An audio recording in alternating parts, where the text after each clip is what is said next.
Seorang kakek berusia 70 tahun di Karangasem berinisial IWS bisa dicap sebagai pedofil. Ia diduga tega melakukan aksi pencabulan terhadap bocah kelas 2 SD. Menurut informasi yang didapat, aksi itu dilakukan pada Selasa 11 Juli, namun kejadian ini baru dilaporkan ke Polres Karangasem pada Sabtu 15 Juli. Peristiwa itu dicurigai ketika anak SD kelas 2 tersebut mengeluh mengalami sakit pada kemaluannya saat buang air kecil.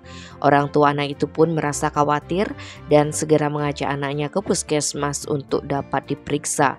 Setelah mendapat pemeriksaan, diketahui bahwa kemaluan anak tersebut mengalami kerusakan yang diduga bekas persetubuhan. Orang tua anak itu pun mempertanyakan hal ini kepada anaknya yang mengaku sempat disetubuhi oleh tetangganya pada Selasa 11 Juli. Setelah dari puskesmas, orang tua anak 8 tahun itu pun mendatangi rumah yang dimaksud bersama klien Banjar setempat. Di sana terduga pelaku mengakui perbuatannya yang kemudian dilaporkan ke Polres Karangasem.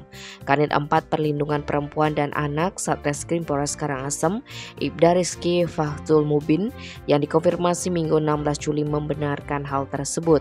Saat ini pihaknya mengaku masih melakukan penyelidikan dan sudah melakukan visum terhadap korban. Tim Bali Express melaporkan.